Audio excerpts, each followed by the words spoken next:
So today we are very happy to have a wonderful lady.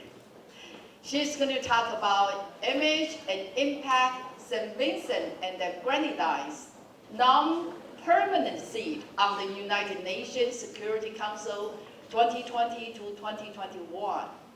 And I'm going to give a little bit introduction about this wonderful lady, Lady Bowman.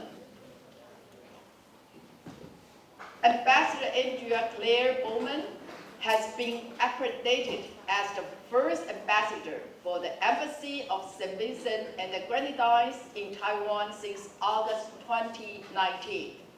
Before being an ambassador, she had been an educator for almost 40 years.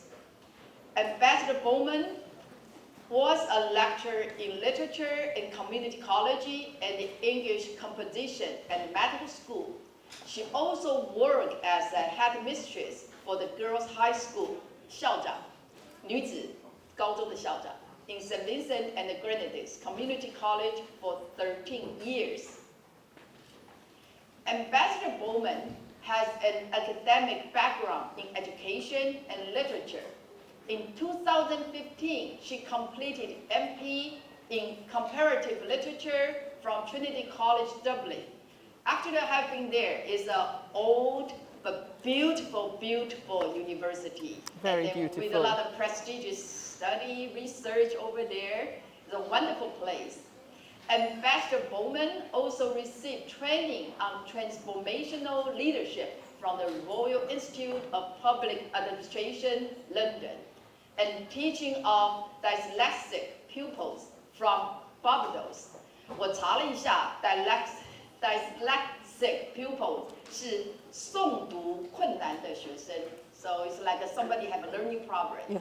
Is that right? Okay, yeah, I checked the dictionary particularly. Okay, so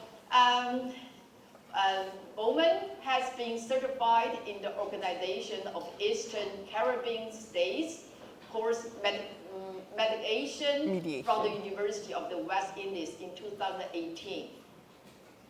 Okay, Ambassador Bowman is a council member of the Girl Guide Association of St. Vincent and the Grenadines. She's also the founder and president of the St. Vincent and the Grenadines Autism Society. Okay, so that's also like have some learning problems, some issues. Developmental. You need a lot of patience. Yes. Yes, okay. Ambassador Bowman is multilingual. Besides English, she speaks Vincentian Creole. Mm-hmm. Okay, I would like to hear some of your language later on, and also French and Spanish. In addition to her academic and career aspects, Ambassador Bowman has an interest in reading, swimming, and traveling. Now let's have a big applause to welcome Ambassador Bowman to give us a lecture.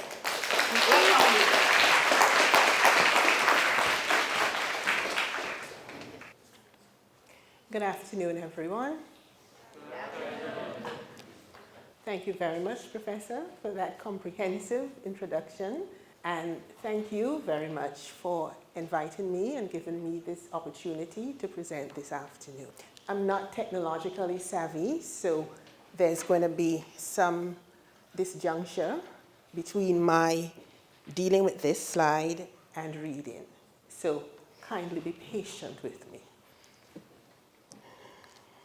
Now, the title of your lecture series, Global Competence with Internationalization at Home, aptly captures what my country, St. Vincent and the Grenadines, was called on to exercise when it was elected to serve as a non-permanent member of the United Nations Security Council on the 7th of June, 2019.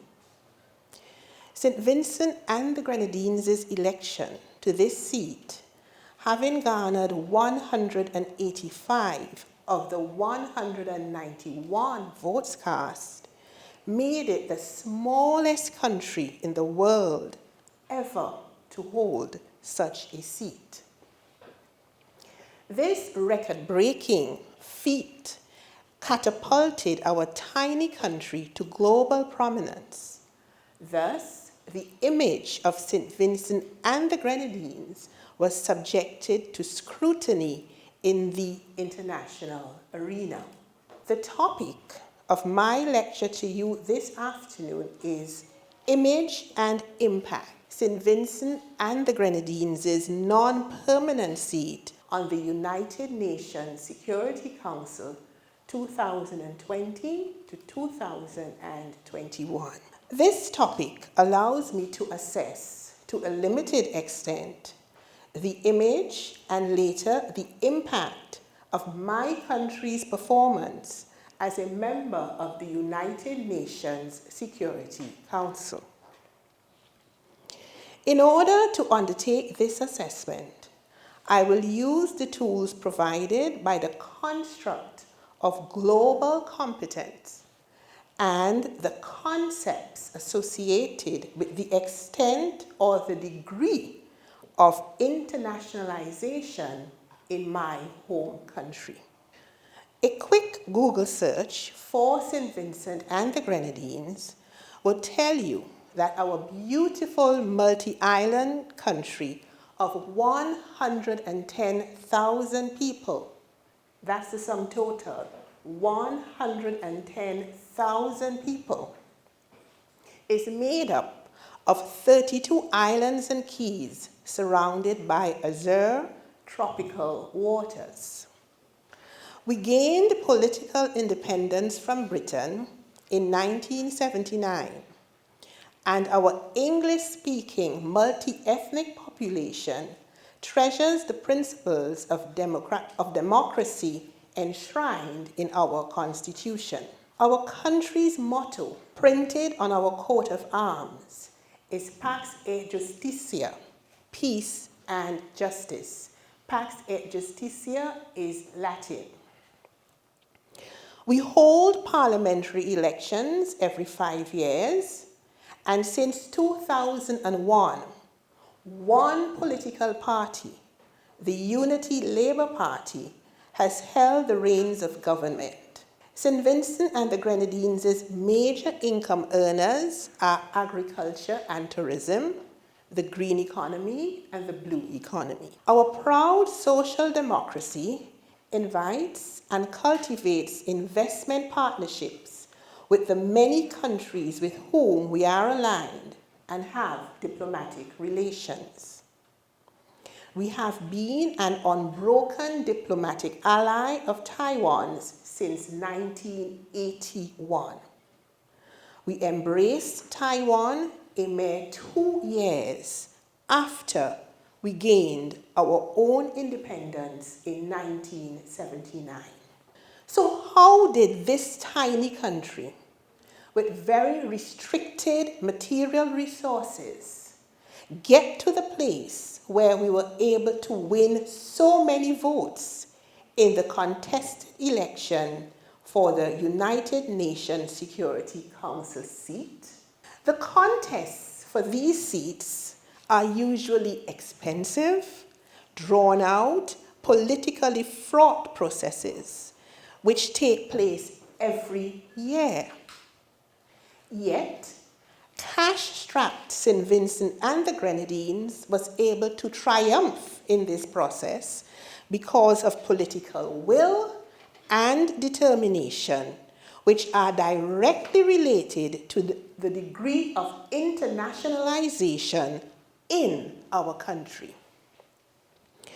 The audacious hope of attaining such a seat was first announced by our larger-than-life Prime Minister, Dr. the Honorable Ralph E. Gonsalves, whom, as I intimated earlier, has served in this capacity as Prime Minister for 21 years and is scheduled to serve for at least 4 more years.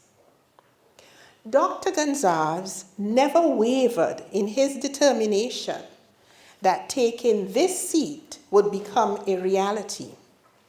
And at least 3 years before the 7th of June 2019, our tiny country was mobilized towards this end.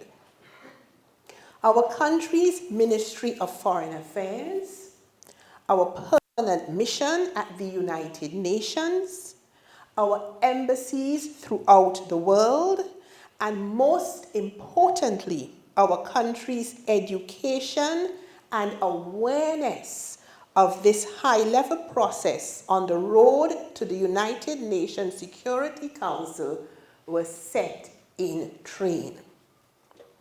Our local newspapers, our radio talk shows, social media interaction, street corner conversations, public speaking competitions, and debates among students at home and abroad, all centered on our quest for this seat.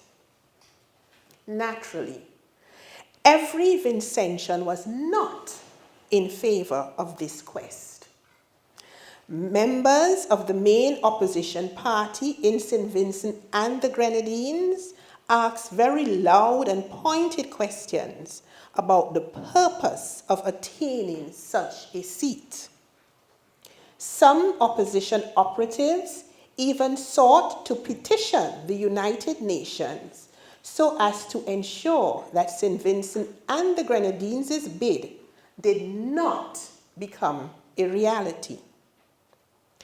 This type of opposition to our quest heightened the debate in our country, thereby increasing the education and awareness of our population with regard to our role on the international stage. Vincentians were brought to the stage of recognizing that our small size does not restrict nor determine our importance internationally. As a member of the United Nations, we are entitled to one vote, as is every other country which is recognized as such. What is more, as a member of the United Nations Security Council, the highest decision-making body of the United Nations, our voice would be heard among the 15 voices of these council members. Our voice would be heard and counted. St. Vincent and the Grenadines was brought to the stage where we realized that we had an opportunity to speak and to act on behalf of small countries, and this we were determined to put into effect. Indeed, a significant gesture towards this end took place on the 8th of August. On the 8th of August, 2019, right here in Taipei. Thursday, the 8th of August, 2019, which incidentally, 8th of August, incidentally, is the birthday of our Prime Minister. So on Thursday, the 8th of August, 2019, that was the day when St. Vincent and the Grenadines opened its first diplomatic embassy right here in Taiwan. Its first and only embassy in Asia. The opening of this embassy here, exactly 2 months after being elected to the United Nations Security Council, where China sits as a permanent member with veto powers, speaks volumes. It tells of St. Vincent and the Grenadines' deep commitment to its friendship with Taiwan, and it speaks of our bravery with regard to the integrity of our foreign policy stance. Such bravery is buttressed by a keen sense of the level of internationalization which exists in our country. This internationalization embraces our responsibility as a global partner with every other country in the world, with whom we must work in the best interest of all global citizens the world over. As our Prime Minister often says, we are, and I quote, "We are friends of all and enemies of none." End of quotation. We did not and do not have the material wealth to win votes and friends. What we have is a principled and pragmatic foreign policy which has gained international respect. It has also been said that we have delectable Vincentian chocolate which helps the medicine go down and entices everyone.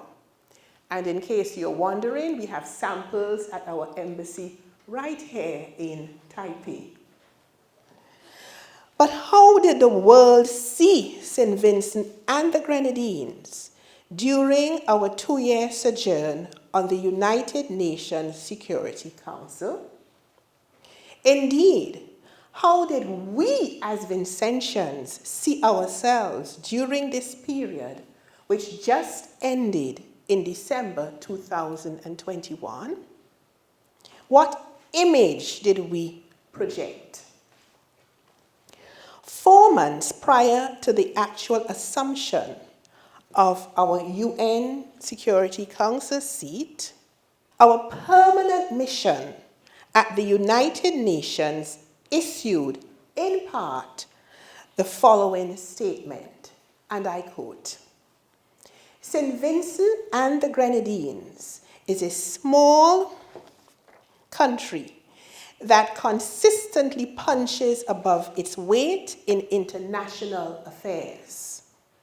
The state uses the tools of diplomacy and multilateralism to advance its interest in the global arena." End of quotation. This statement embodies our internationalist foreign policy stance, which allows us to achieve global competence on the world's stage. I quote again, "Punching above our weight" could easily, end of quotation, punching above our weight, could easily be regarded as the aura, the image which we projected while on the United Nations Security Council. In fact, this image could be seen as having preceded our 2019 election, in that from the moment that our intention to launch a bid for the seat was announced, our audacious ambition immediately lifted our image and the international community's confidence in our ability to perform at the requisite levels of global competence.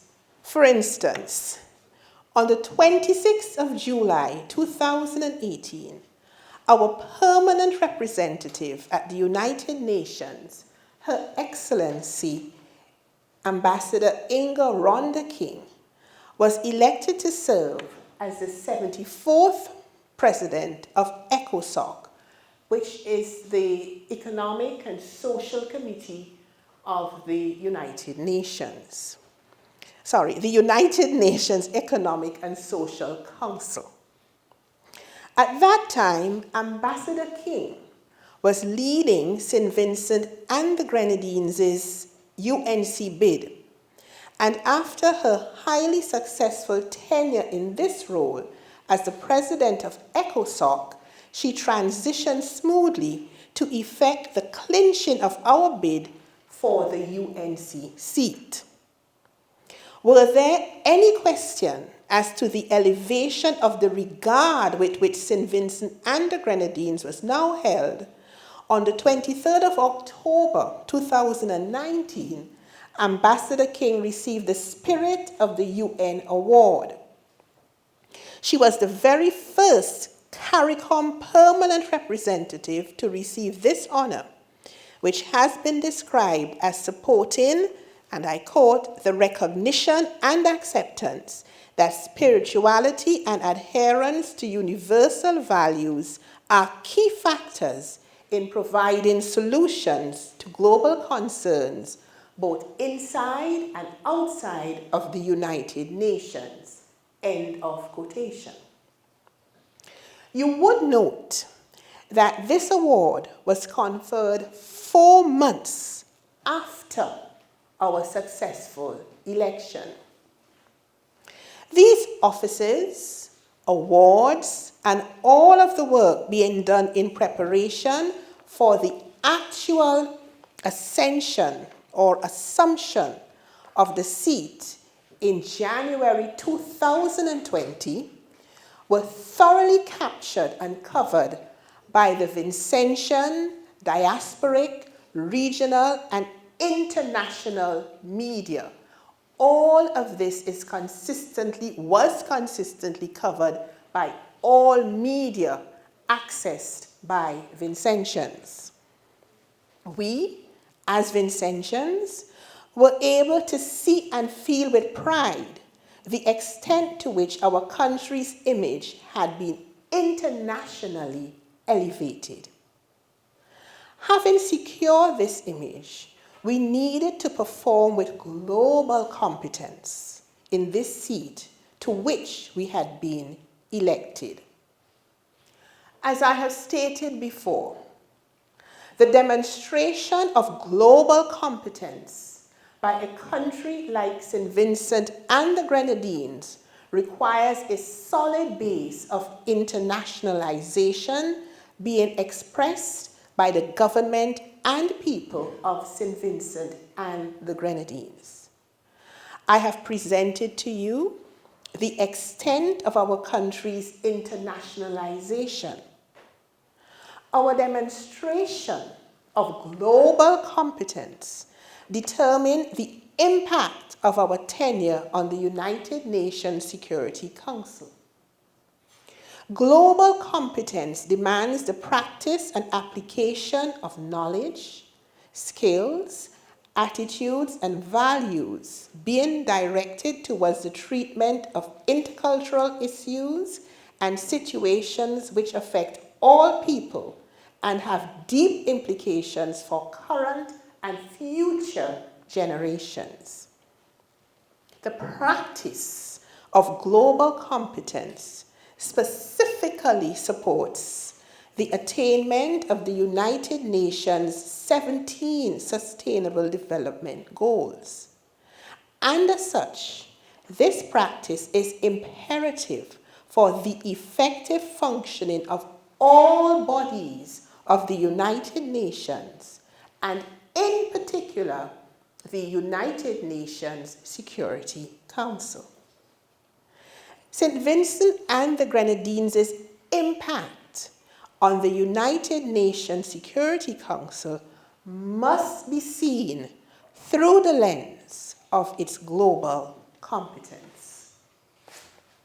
As early as February 2020, 1 month after assuming our seat, St. Vincent and the Grenadines advanced an initiative for formal cooperation with the 3 African countries on the United Nations Security Council: Kenya, Niger, and Tunisia.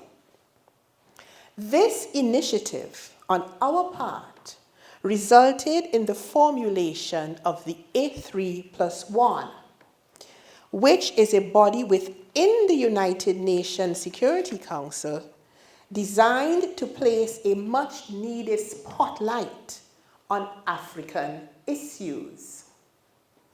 Let us not forget that one of the most spectacular failures of the United Nations Security Council in its 76-year history was its failure to address the genocide in Rwanda, which resulted in the loss of approximately 1.5 million lives in 1994 the Security Council had done nothing. African issues have been notoriously underserved by the United Nations Security Council, and St. Vincent and the Grenadines was now aligning itself with the causes of Africa in order to bring effective action to this sphere. Ambassador King herself states that, and I quote, "The work we have undertaken through the A3+1 mechanism enabled us to fulfill a key foreign policy objective of our government, which is advocating for African solutions, for African challenges, and in so doing emphasizing the critical importance of ensuring Africa's role in the crafting of enduring solutions." End of quotation. She goes on to state, and I quote again, "We are proud of this collaboration and most proud of all our work in the Council through this mechanism." End of quotation. There is no question as to the impact of the A3+1 in this context of the United Nations Security Council. In 2020, the A3+1 delivered 38 joint statements. And in 2021, they delivered approximately 48 such statements. Some of these statements advanced the extension of the mandates for peacekeeping missions and sanctions renewal, which benefited also from the input of regional countries, meaning regional countries in Africa.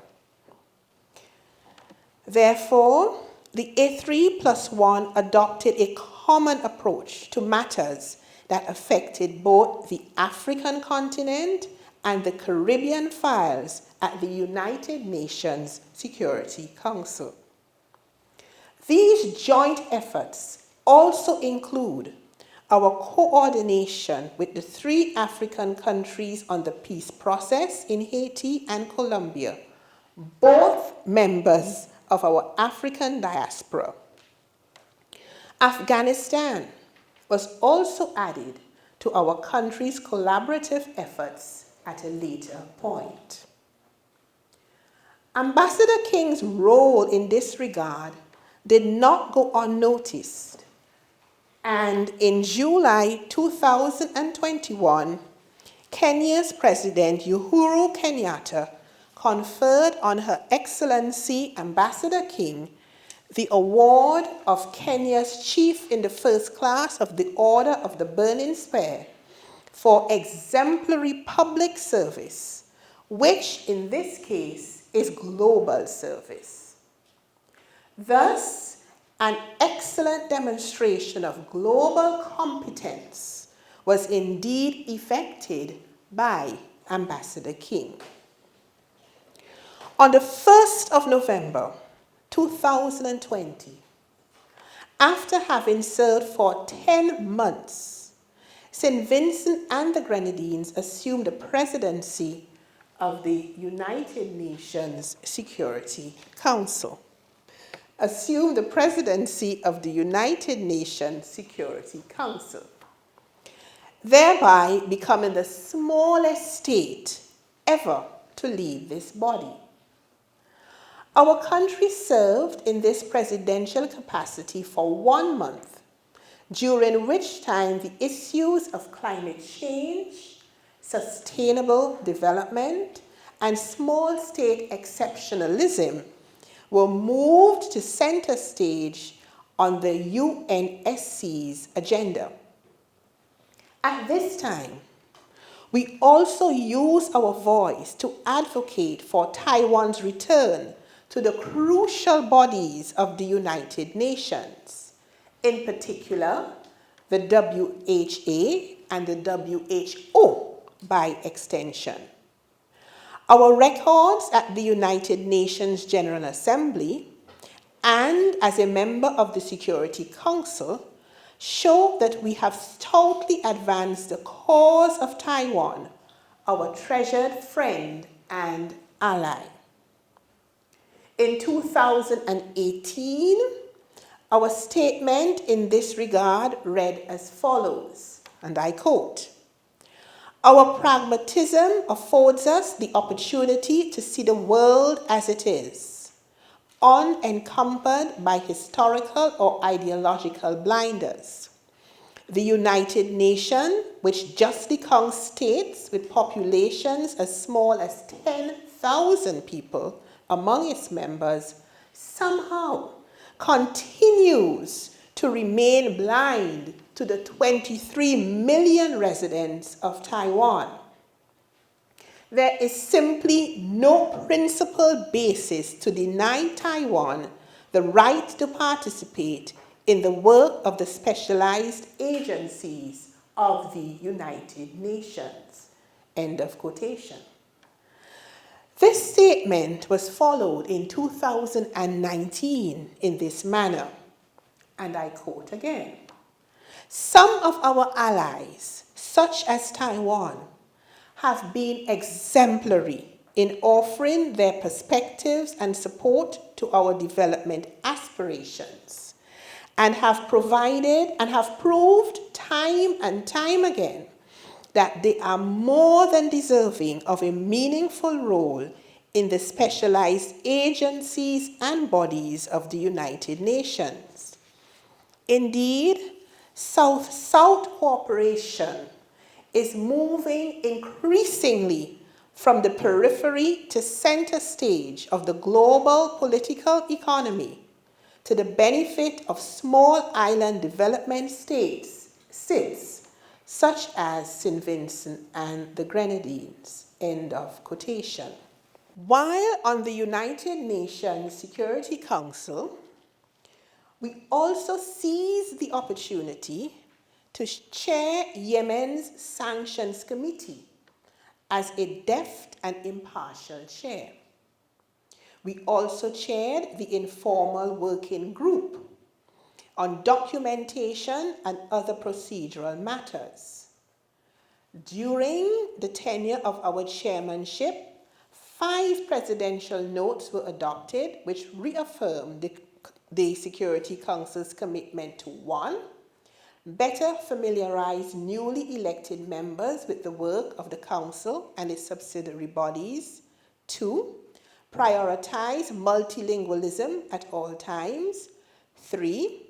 Encourage engagement with the work of the informal working group. 4. Underscore the important role of the presidency of the Security Council in securing the implementation of already agreed upon working methods and commitments of the Security Council under all circumstances. And 5. Maintain its state of readiness in all circumstances in line with Article 28 of the UN Charter.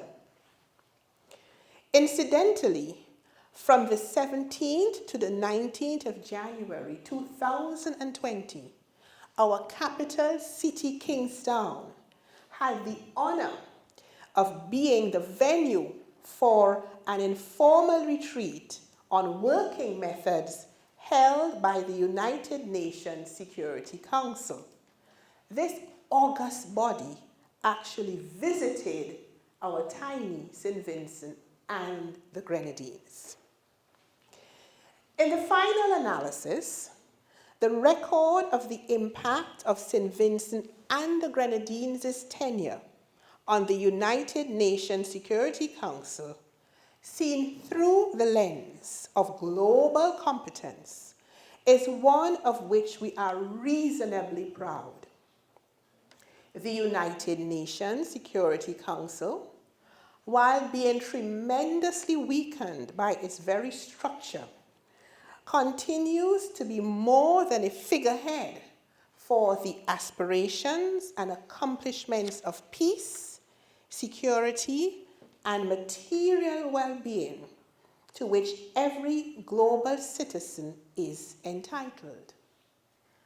My tiny country, St. Vincent and the Grenadines, earned its seat on this council and performed with pointed pragmatism and a desire to redress historical wrongs. In so doing, we are also able to record that our United Nations Security Council team was predominantly youthful and predominantly female. In fact, 80% of the team was female, with the entire leadership, permanent representative, deputy permanent representative, and presidential councils all being female, while 75% of the team's members were well below the age of 40. The composition of this team may well be historic, as it undoubtedly further enhances our image and our impact as a 21st century global decision maker dedicated to equity and justice on the world stage, where small states like ours must advocate unrelentingly for sovereignty, territorial integrity, and the upholding and respect for international law as enshrined in the United Nations Charter. Now, I would like you to listen to our Prime Minister, a short interview with our Prime Minister on the day that we were elected to the United Nations Security Council.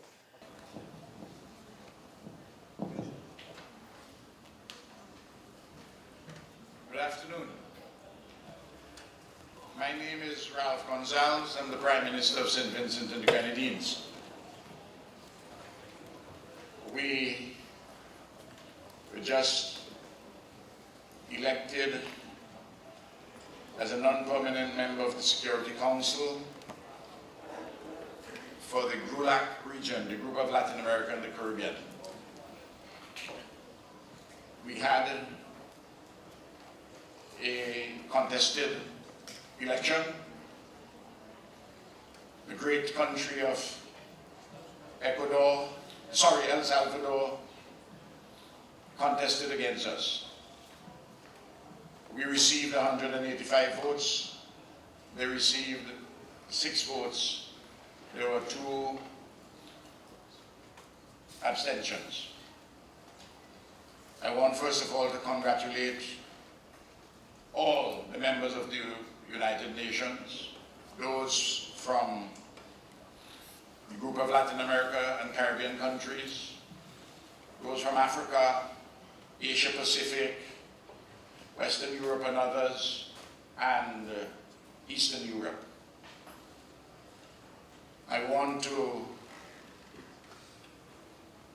reiterate that St. Vincent and the Grenadines views this as an historic occasion. We are the smallest country ever to be elected as a non-permanent member of the Security Council. We stand steadfast on the fundamental principles of this organization, which was founded in the aftermath of the Second World War to bring about peace and security. We are committed to the principles of the equality of states, non-interference and non-intervention in the internal affairs of other countries, defense of sovereignty and independence, and for overall sustainable development. Clearly, as a small island developing state, we are very concerned about the security consequences of adverse climate change, and there are many such security consequences. We intend to work very closely with the other members of the Security Council We have already been in touch with many of them, and certainly with the P5 countries. I want to say that the civilizations of the Caribbean and Latin America have historically sought to build a unity. And in this regard, I would like especially to reach out to the people of El Salvador and the government. We had a competitive election, but that's over. The business of doing the work in the interests of our peoples of Latin America and the Caribbean, our America, and to work with other countries across the world. We are about peace and security. I am grateful to all those who aided in this campaign, and I'm particularly thankful for His Excellency, our distinguished Foreign Minister, Sir Louis Straker, and our permanent representative, Her Excellency Rhonda King, and her entire team of very able, and we have a very young group, and you will notice we have a preponderance of women at our mission here, and we will add more, including more women. I want to thank you very much for the opportunity for you to speak to you, and I also want to congratulate the other countries which were elected today: Tunisia, Niger, Vietnam, and Estonia. All great countries, and we will work together for peace and security. The United Nations has its weaknesses. It has its limitations, but it has profound strengths and possibilities which are displayed daily. Thank you very much. Is it clear to you why El Salvador entered this race at such a late stage, and do you think it is connected with your country's policy on Venezuela? I think you perhaps would better pose that question to His Excellency the President, the distinguished President of El Salvador. I as an old experienced person in this business of politics and governance, I don't like to have conjecture or speculation. Non-interference, non-intervention, peaceful settlement of the serious difficulties pertaining to governance. We have dialogue, we support the process which is ongoing in Norway. St. Vincent and the Grenadines, last year, when there were discussions in the Dominican Republic sponsored by the former President of Spain, His Excellency Mr. Zapatero, and also the President of the Dominican Republic, and blessed by the Holy Father, Pope Francis.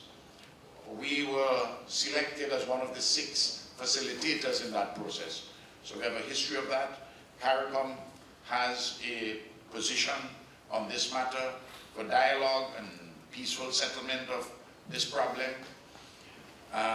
which is getting more difficult day by day. And we want a conversation. Look, you're an experienced journalist. There are 2 ways to solve a problem.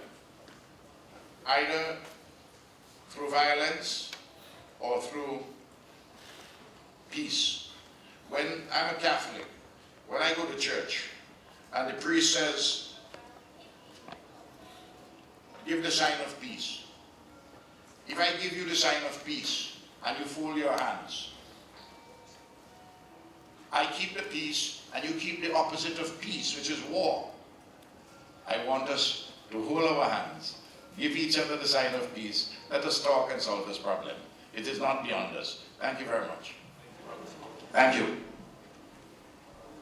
Okay, and there's one more short video.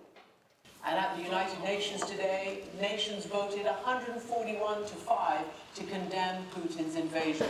The 5 against were Russia, Belarus, Syria, Eritrea, and North Korea. 35 countries abstained. Barbara Woodward is the British ambassador to the UN, and before that, she was ambassador to China, and she's joining me now from headquarters in New York. Welcome, Ambassador, to the program. Let me start by just stating that this is only the 11th such emergency General Assembly session since the creation of the UN, the last one being in 1997. How loud a signal was the vote today? What do you expect it to achieve? Well, good evening, Christiane. I've just come up from a packed General Assembly chamber.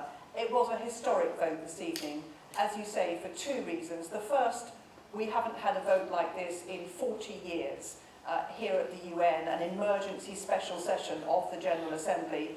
And secondly, for the magnitude of the numbers. As you said, 141 votes in favour, so that's nearly 3/4 of the General Assembly standing up to condemn Russia's invasion of Ukraine, deplore Belarus's involvement in that invasion, and demand that Russian boots get off the ground and the territory of Ukraine.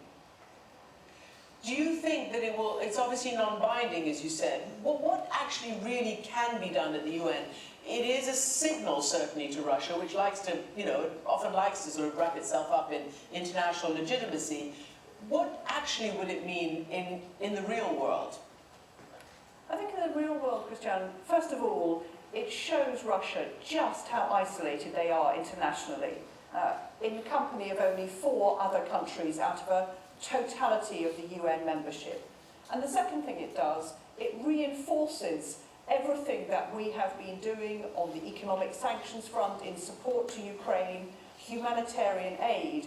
All countries are saying they are behind this and they recognise the threat when a permanent member of the United Nations in an unprovoked and premeditated way invades another smaller country. And that's right at the heart of what the UN is about. We had a very moving speech from St. Vincent and the Grenadines, the smallest country ever to sit on the Security Council, saying it's the principle of our national boundaries that we are entitled to see observed and protected at the UN that has been violated by Russia in respect to Ukraine.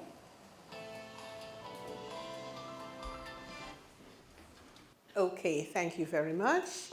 And you would recognize why I asked you to look at that final bit with Christian Amanpour, because we recognize that the impact of St. Vincent and the Grenadines on the UN Security Council, now back to the General Assembly, is still being felt. Thank you all very much.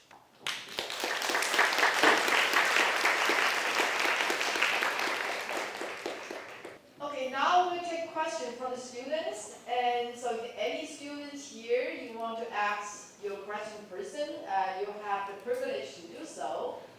And if you want to wait for a while, and let's see if we have any question from the Slido. Okay, you have a question? What was the strategic decision behind forming the A3+1? What did each nation bring to the table? Okay, thank you very much for that question. It's a very technical question, but I could begin by saying that prior to our election to the United Nations Security Council, St. Vincent and the Grenadines had already signaled its intention to work with African countries towards this end.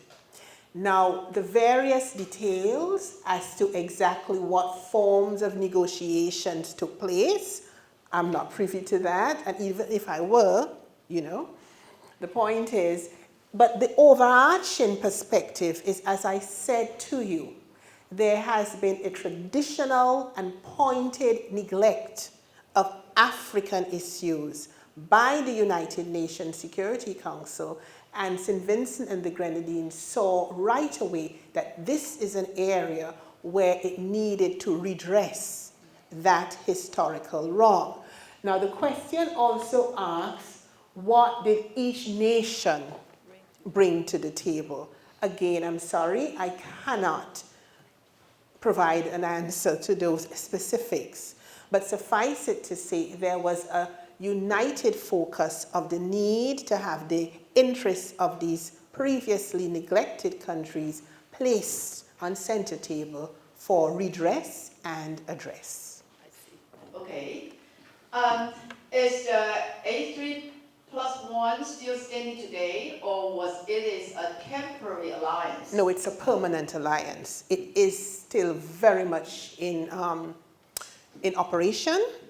Nevertheless, St. Vincent and the Grenadines is no longer on the United Nations Security Council, and other members of the A3, meaning the 3 African countries, may also have left, because remember, each country only serves on the Security Council for 2 years. So at that point, when we were elected in 2019, Tunisia and Niger were also elected, which means that they are also off the Security Council as well. But as a working group, as a working organization, the A3+1 remains. I see. Okay, thank you. It's really astonishing to have so many females participating in national and international affairs. How do your country promote gender equality? I'm curious too. I prefer to think in terms of gender equity. Equity as opposed to equality, in the sense that issues of equity seek to redress and to fill in. For example, when we speak about equality, we are just saying things like, okay, if a man and a woman do the same job, they must be paid similarly. Now that is only one part of it. Being paid similarly does not necessarily mean that equity is achieved, in that a woman may have other requirements in order to make her perform in the same manner and in the same level, at the same level of comfort as a man. So equity has to address issues beyond just equal pay. Okay, there are other issues which are specific to women, which women need to be addressed in the workplace and beyond. Now, in St. Vincent and the Grenadines, what we seek to do is to ensure that issues of equity are addressed and not just equality. What took place with regard to our team at the United Nations, I think, resulted from an across-the-board selection of persons best suited at that time to fill those particular roles. And as it turned out, that's what we came up with. Okay, wonderful. Okay, what is St. Vincent's and the legacies in the UNSC after its 1 month presidency? I think I mentioned that. Didn't I mention what we did during the 1 month presidency? But just from a policy perspective, I can say we used the opportunity to place focus on small island issues, the issues of small island states, issues of climate change in particular, the extent to which small islands are overly impacted by the issues of climate change. Issues of climate change over vast land areas impact very differently over small land areas. And I mean, there's a lot of data on that. So we placed that at center stage. We looked in particular also at small island exceptionalism. You see, we don't often have opportunities like this, and this is what that 1 month period, that's one of the issues that 1 month period was used to focus on. But I would like to say that I trust that before the end of this year, 2022, there are going to be at least 2 publications which would address St. Vincent and the Grenadines' tenure on the United Nations Security Council, and we hope to have details like this presented in those publications. Okay, great. Yeah. Talking about the global climate change, last semester we have an ambassador from Tuvalu to have a lecture and talking about in her country that really a serious problem. Yes, yes. So I wonder, how about the global climate change, how that's going to affect St. Vincent's and...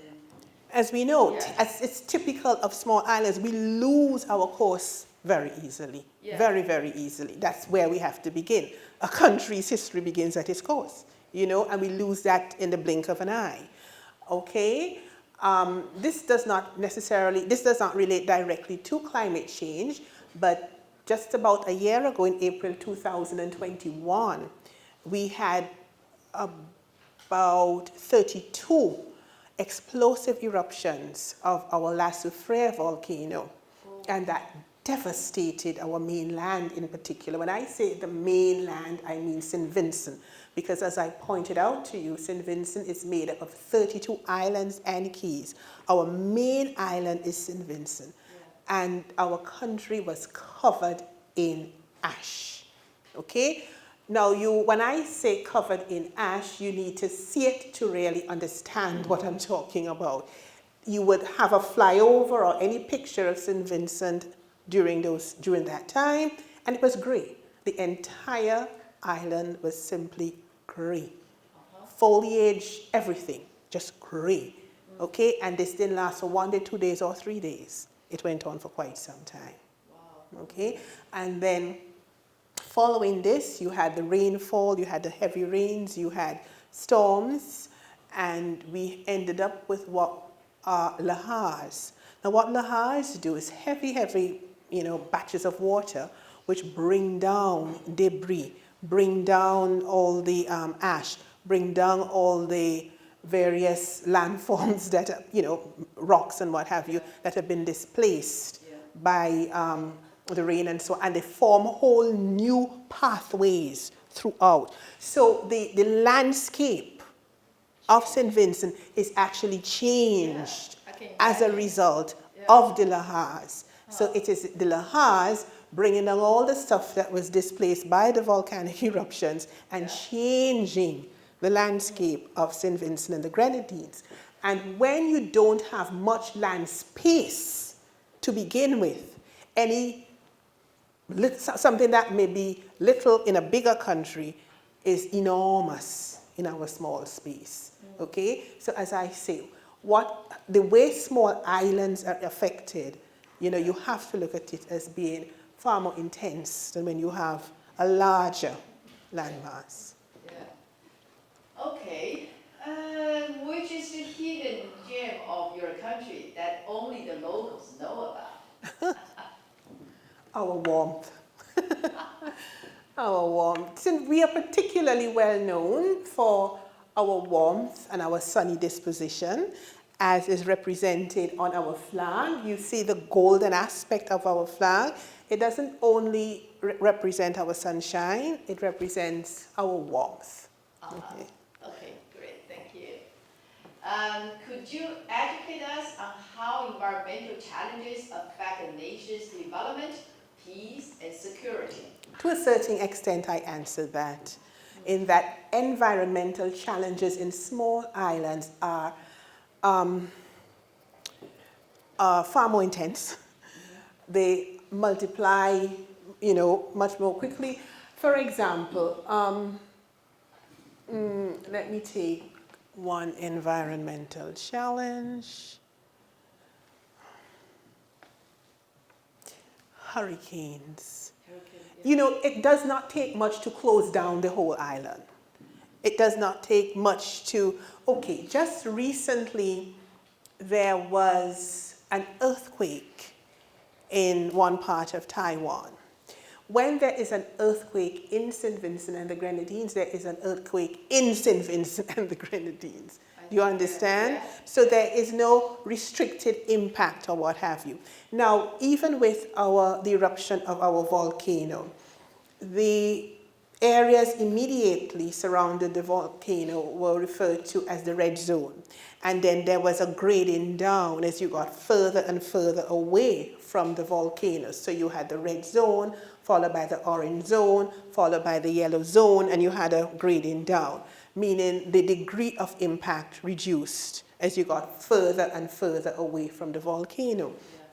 But the reality is that degree of impact did not mean that it was not impactful throughout. Okay?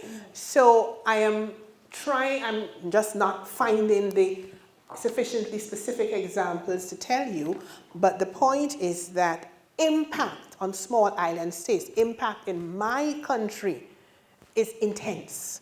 Once it takes place, and our small population is affected. Yeah. Okay. How does St. Vincent and Grenadines take part in the Ukraine-Russian war happening at this moment? With regard to support, as you notice, as the last little clip that I played for you, on the floor of the United Nations General Assembly, our ambassador spoke on behalf of St. Vincent and the Grenadines, and our stance is this. We have to stand with the majority of the rest of the world in condemning what has taken place in Russia, asking for the respect of the rule of law. Okay? And this has been the stance of St. Vincent and the Grenadines, where our Prime Minister wrote directly to President Putin and asking for what we consider a basic respect of humanity, a basic respect of people's rights. Okay? So we stand with the rest of the world in condemning what has taken place in Ukraine and respecting the people of Ukraine as a sovereign country. Yeah. Thank you. We agree with you. Okay, does anyone want to ask a question from the audience in person?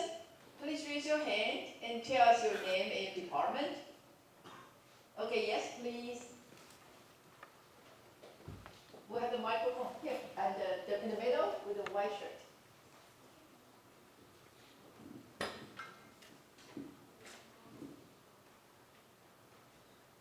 Hello and good afternoon. My name is Samael from the Department of Finance, and the question I'd like to ask you is regarding the structure itself of the United Nations Security Council. Do you believe that the existence of the veto vote is a necessary evil in order to maintain global stability in the way of making sure all big nations agree on collaboration, or should the veto vote be abolished in order to allow true democracy to exist within the United Nations? Thank you very much for that important question. I was distracted when you said your name. Could you kindly let me know your name again, please? And your country, where do you come from? My full name is Samael Antonio Murillo. I am from Central America, from Honduras. Honduras, okay. One of Taiwan's allies, okay? Mr. Honduras, thank you for your question. Now, what you have asked is an age-old question. It's an issue that has been discussed over and over again. And it's a complex issue, as you recognize. The United Nations Security Council comprises 15 countries. 5 of these countries are the permanent members, referred to as the P5. We all know who those 5 are. Let's hear them. China, USA, Russia, and United Kingdom. Okay, how did they acquire those seats? How did they get to be permanent members? They were accorded those seats at the end of the Second World War.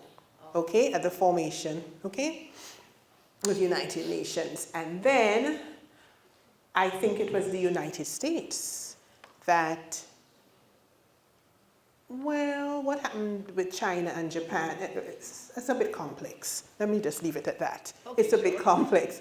But the composition at present we see how the composition, and we have seen over the years, how the composition of the P5 has resulted in actions that members of the General Assembly, and even actions that from a moral perspective, the world community would like to have take place, have been stopped by just a veto vote.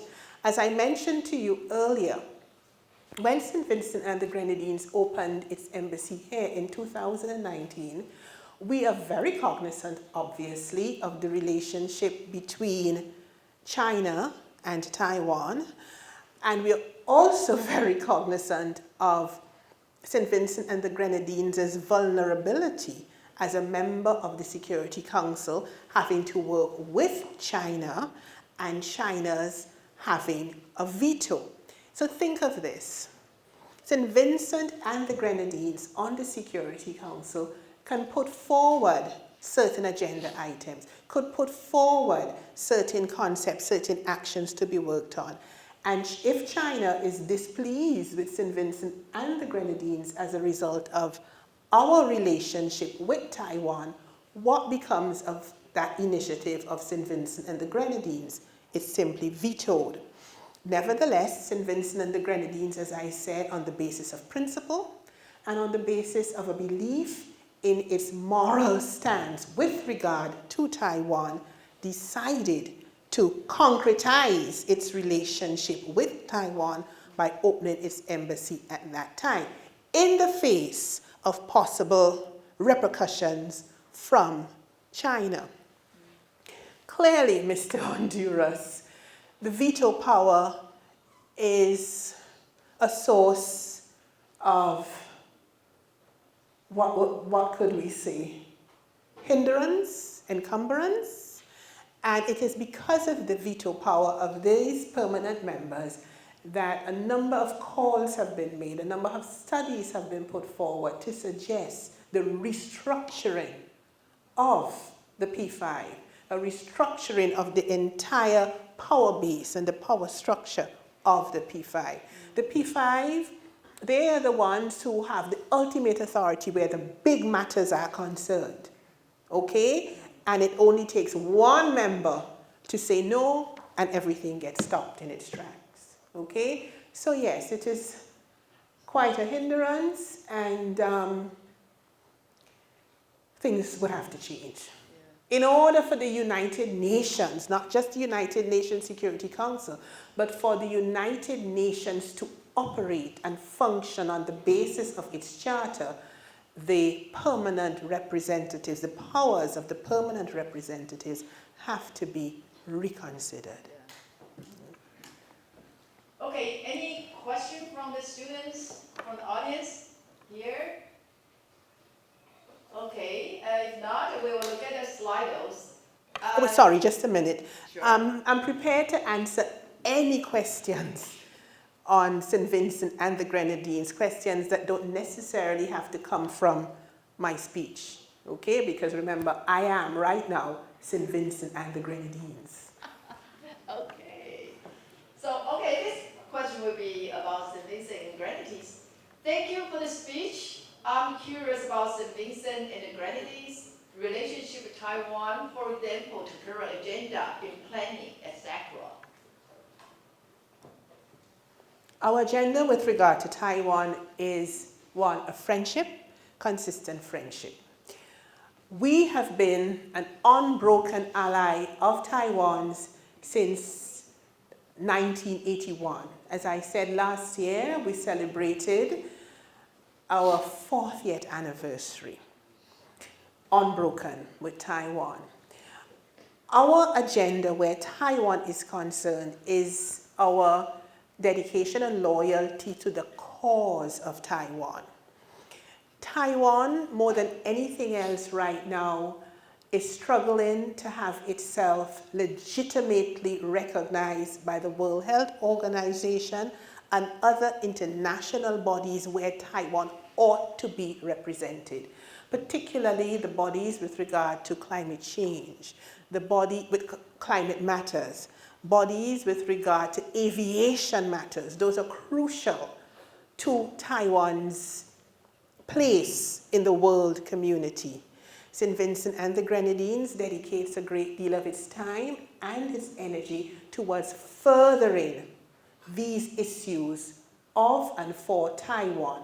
Why? Because they are global issues. Because Taiwan is in this position where there are political maneuvers, because this is what it is. There are political maneuvers which prevent Taiwan from having a place and a voice in these contexts. Now, it doesn't mean that because this is the case, it has to be the case. Because this is the case with Taiwan, it cannot then be the case with some other country. St. Vincent and the Grenadines could easily fall into a situation like that because of the heavy-handedness of power with extra power. Okay, so St. Vincent and the Grenadines has to always advocate for the rights and the sovereignty of the people of Taiwan, because in so doing, we are actually advocating for the rights and sovereignty of all countries that establish themselves on a democratic basis and seek to promote themselves as sovereign states. Yeah. Thank you very much. Yeah. And so there's a question that I'm myself is curious about too. The language, the Vincentian Creole was mentioned at the beginning of the lecture, and as it is a language rather unfamiliar to Taiwanese people, including me. Could you introduce it, or can you teach us a few phrases, like thank you or hello? Okay, let me explain what Vincentian Creole is. Creole is, from a linguistic point of view, there are lots of different definitions of Creole, but it is a variety of a language. Some linguistic scholars say it is a full language in and of itself. Now, in St. Vincent and the Grenadines, we have what we refer to as, what we could refer to as a basilectal variety, a mesolectal variety, and an acrolectal variety of our language. This is our vernacular, the spoken variety of the language. Of course, Standard English is our language of education, is our official language, and what have you. But to go back, with regard to the Creole, you can call it the Creole because it's the vernacular, there are different levels of the Creole. Now, the basilectal variety of what we speak is that level which is furthest away from Standard English. It is the language that looks least like Standard English. That's why we say it's the basilectal variety. Variety just means type, okay? The basilectal variety of the language. Now, I'm not going to embarrass myself by trying to say to you anything in Creole because I have been told that I do not speak Creole properly, okay? But I can understand, obviously. I understand Creole very well. So let me be careful and not try to give any examples of Creole because chances are it's not going to come out right. I have not had sufficient practice. So sorry to disappoint our audience member there. But no problem, we'll wait. You know, you need to practice. So next time when you come back. Fine, fine. And there are Vincentians. There are Vincentians right now here in Taiwan who can do that beautifully. Okay, they're beautiful proponents of the Creole language. But maybe my having been a teacher of English for so long, I've probably done myself a disservice where Creole is concerned. I'm really not as adept at articulating it as I should be, but I understand it perfectly. Okay, thank you. Okay, let's see. Only 5 countries. How have frequent volcanic eruption affected the agriculture sector, which is one of the main economical sources of your country? It was devastated. devastated. Because that area, the red zone, that was, as I pointed out to you, predominantly affected by the volcano, by the volcanic eruptions. As I said, when you looked, at least when I looked at the trees in particular, that is when I wanted to cry. Because everything was gray. It was just gray. However, and that area is also the breadbasket. It's also the breadbasket of our country. But as nature, the power of nature is so beautiful and so must be respected. I went home, I was able to go home for the Christmas vacation, and I visited that area in particular. And it is so wonderful to see the return of green. Green is coming back, foliage is coming back, you're seeing trees again smiling, and we're on our way to getting back there, but it was devastated. Yeah. It really was. Animals died, life. It was tremendously disruptive, to say the least. Yeah. Which is one of the main economical resources in your country? I mean, in terms of agriculture or tourism? Okay, agriculture is our major income earner. And we have a variety of root crops. Okay, we have a number of root crops. Banana, right, was very high on our agenda some years ago, the export of banana. It's not that high anymore, but it still is. Okay, and as I say, we have a variety of root crops. Yeah. St. Vincent, the Grenadines. Coffee? Do you have coffee? No, we don't have coffee. No. But as I said, right now we are producing wonderful Vincentian chocolate, okay? And we would like to introduce this to the Taiwanese market. Okay, sure, yeah. Seafood, we are also very high on the agenda where seafood is concerned. Oh, seafood. Yes. Okay, yeah. Okay, I think Ambassador already answered the 5 countries question, so let's move to the next one. What did St. Vincent and the Grenadines do to mitigate the problem of wealth gap? It's a universal problem, okay? Probably I need my Minister of Finance here now. Is that the wealth gap really Yes, huge? yes. St. Vincent and the Grenadines is a poor country. I say that without, as I said, our resources aren't tremendous, our material resources, but we are very rich in other areas. Now, the wealth gap. Basically, I think our government's policy is that our wealth gap can be mitigated through education. Education has to be our means out of poverty. And this is what our government has been pursuing over the past years. Not just this government, other governments before, because we recognize in order to have sustainable development in a country, you cannot have subpar education. Okay, people have to be educated in order to feed themselves, to understand how to maneuver and to make their way in the world. So education has to be the major means of mitigating. Okay, on a day-to-day basis, there are various social means that the government uses to try to fill this gap and bridge this gap and what have you. But suffice it to say that the route to poverty reduction is via education. Yeah, definitely. Okay, could you share about the culture and some fact about St. Vincent and Grenadines? Culture. Yeah, the fun part. We have a wonderful culture. As you all know, as I mentioned, we have a multi-ethnic community, therefore we have a multicultural, okay? And we have some particularly outstanding cultural festivals in St. Vincent and the Grenadines. A very popular one, and one that we hope we will be able to have at least a taste of this year. We have not had it for the past 2 years because of the pandemic, is our Vincimas, the hottest carnival in the Caribbean, and that's June, July. 10 days of fun and sun in the, of what? Mass and fun in the Vinci sun, right? Okay, and that's just a wonderful carnival celebration.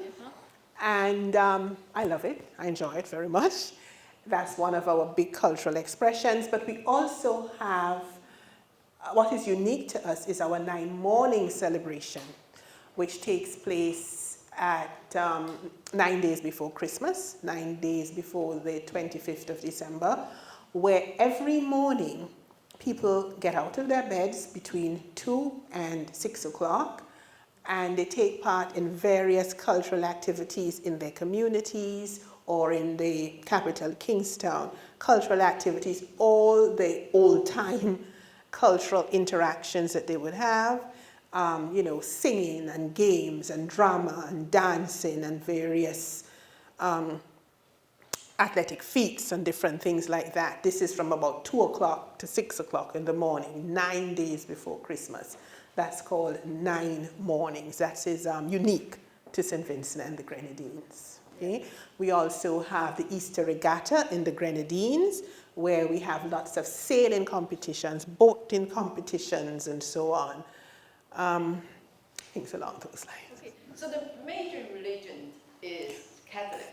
The major religion is Christianity. Christianity, but the different denominations of the Christian faith in St. Vincent and the Grenadines, I think most Vincentians were Anglican, of the Anglican faith, Anglican, Catholic, Methodist, you know, in that order.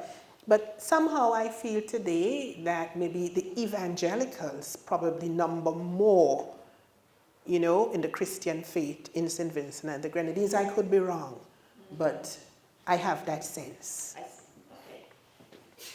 Okay. Let's see. This St. Vincent and Grenadines and other allies of Taiwan supporting statements actually influence other member states regarding Taiwan's participation in WHA and WHO. I would very much like to think so. I would very much like to think that the statements put forward by St. Vincent and the Grenadines, for example, and the other allies of Taiwan have some influence. You remember I spoke with you about the impact of St. Vincent and the Grenadines' tenure on the United Nations Security Council. St. Vincent and the Grenadines has achieved a certain status. I say that, and I know I shouldn't sound as though I am being overly proud and as though I am, you know, gloating in this situation. But the point is, we have achieved a certain status by a number of means, as I tried to point out to you. Now, when a country, notice in the last excerpt I gave you there from Christian Amanpour, where St. Vincent and the Grenadines' statement with regard to Ukraine was singled out. St. Vincent and the Grenadines has a certain level of respect right now. Our integrity has been, you know, has been marked and it is respected right now. Therefore, I would very much like to feel that when we speak for Taiwan, we are heard. When other allies also speak for Taiwan, I think they're also heard. But I think we also know where the stumbling block is. We know where the stumbling block is. But then look at what is taking place with Ukraine now. Okay? Russia has vetoed different stances. That has not dulled the chorus against what has taken place in Russia. Okay? Similarly, with St. Vincent and the Grenadines speaking out against what is happening with regard to Taiwan's regard, because there is a body which can dull that, what's the next step. It doesn't mean that the chorus and the impact and the sense of the wrong of what is being done to Taiwan is not being heard, felt, agreed with, and understood. Okay, could you tell us when was the concept of democracy firstly brought to St. Vincent and Grenadines, and how did it develop to such a mature extent in the following years? Now, St. Vincent and the Grenadines was colonized. St. Vincent and the Grenadines was actually colonized by the French and the English at various times. We changed hands between the French and the English. We assumed what we call a statehood. It's a period of statehood in 1969.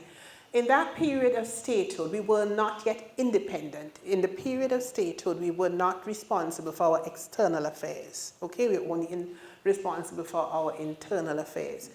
And even prior to that, the whole notion of, okay, concept of democracy is principally based on the electoral process where people are able to vote. Okay, and you vote and the majority says yes and the minorities, you know. So the basis of that voting, where people can vote for their representatives, I am sorry, I can't tell you exactly what year that took place, but I think when adult suffrage was 51, I think, 1951, whenever adult suffrage, you know, came into play in St. Vincent and the Grenadines, that is when that whole process would have taken place.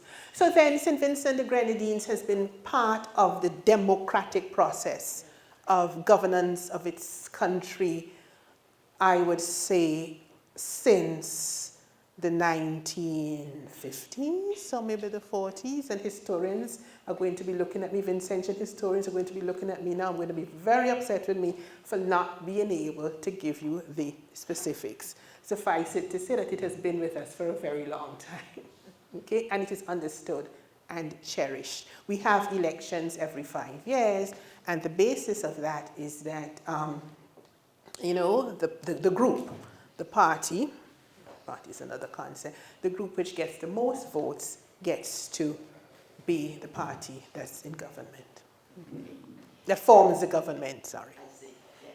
Can you share us the experiences of council member of the Girl Guide Association of St. Vincent and the Grenadines, such as the projects involved? Okay, I have been a member of the Girl Guide Association since I was 7 years old, in that I was a brownie. I started off as a brownie and I took my promise, and I don't think I've broken my promise, even though I am not practicing the way I should as a council member. I got to the stage, as I said, of being a council member some time ago. And in terms of projects, well, you know the Girl Guides, girls projects and what have you, we do a great deal for the empowerment, promoting the empowerment of girls, the empowerment of girls by girls, girls empowering themselves. Mm-hmm. Now, with regard to specific projects, as we often say, women have to empower themselves. Yeah. That's something I believe in firmly. Women have to empower themselves. For example, women just having a seat at a table, a seat which may have been previously occupied by a man, does not necessarily mean that the woman's voice changes the ethos, changes how the operations of the table take place. Because the operations of the table could already be predetermined by an ethos, a male perspective, that is not helpful to women. Women have to be cognizant of this and have to bring a female perspective to interpretations of actions, because a female perspective is different from a male perspective. And to advance that, you have to be determined. Now let me get back to the question. One of the projects that the Girl Guide Association of St. Vincent and the Grenadines seems to be undertaking, I have to speak from a distance because I am pretty distant right now from them, is developing the public speaking capacity of girls. Everybody, girls, men, women, everybody is nervous when speaking in public. Everybody is nervous. There's no question about that. But we have in the Girl Guide Association where you try to work on girls' ability to stand and deliver. And this is done through internal competitions, internal situations where you foster, you train, you develop that. Okay? So this is one. Public speaking is one of these projects. But again, I'm pretty much removed, so I can only speak from memory. Thank you very much. And at the TA to try to find a video clipping from the YouTube, would you mind that if we show like Sure. 1 minute? Yes. I have to leave at 5:20. Okay, sure. Yeah. Okay, let's just watch a short video clips about Cindy. Why go to St. Vincent and the Grenadines? Imagine it. Thatched roof cottages rise over turquoise waters. The sweet scent of tropical flowers and rum punch fills the air. Bronzed sun worshippers stroll along isolated white sands, hemmed by shimmering waves, coral reefs and sleek yachts. The only thing luring you away from your beach towel is the intriguing network of secluded islands floating in the distance. Welcome to St. Vincent and the Grenadines. If you don't want to spend your days sunning along one picturesque isle, St. Lucia, or savoring conch with throngs of tourists on two, St. Kitts and Nevis, then you should venture to St. Vincent and the Grenadines. With 32 remote islands and cays boasting emerald hills, postcard-worthy harbors, and boutique hotels, this Caribbean destination makes a perfect escape. Devote a few days to exploring St. Vincent, the biggest island of the chain, before sailing to Mustique, Canoein and Bequia, some of the Grenadines' finest and exclusive hideaways. However, exploring this quiet, less traveled tropical paradise requires many hours in transit. There's no direct flight from the US, and a thick wallet. Best things to do in St. Vincent and the Grenadines. Days on St. Vincent and the Grenadines consist of lazing along white sand beaches, exploring coral reefs, and day tripping to the Grenadines' rural islands and cays. For sunny strips of blindingly white sand, head to Saltwhistle Bay or Macaroni Beach. Prefer to hit the links? Venture to Canoein's pristine championship course to putt on spectacular greens. And there's plenty to do on St. Vincent's main island. That's where you'll discover Kingstown's lively marketplace and the lush foliage on display at the centuries-old botanic gardens. What to eat in St. Vincent and the Grenadines. If you're staying at a luxury resort, you'll likely find little reason to dine off the property. But if you're craving a bit of local flavor, you'll find plenty of beach bars and casual outposts on many of the most visited islands. Okay, we just want to give you a little bit flavor about the Vincent and Grenadines. So if you want to watch more, video clipping, you can get on the YouTube, because I just checked. It's a very good traveling place. So there's a lot of introduction about the beautiful country. Because of the time constraint, we have to stop here. Last, I want to tell you that the embassy of St. Vincent and the Grenadines in Taipei is located in Tianmu. So if you want to, apply for visa, get to know more about the beautiful country. No, visa, no. Visa, no. Oh. Taiwanese do not need visas to come to our friendly country. We are friends. There's no visa requirement. Wonderful. No. Thank you. Yeah. Great. Okay, so that is the introduction about the embassy. So do you have anything you want to tell the students at the last? Because we're going to end this lecture. Okay, now I think most of you may want to digest what I presented to you, and questions may arise from time to time. Various questions may arise. You are more than welcome to send your questions into the embassy, and I promise that they will be answered immediately, okay? They will be answered in a more informed manner, because by then I'll be able to at least find out exactly, or try to remember when our democratic process really started. But I think it's 51. I think it's 1951. But I'm just inviting you to direct your questions to our embassy, and we will respond. I'm also inviting you to visit our embassy's Facebook page.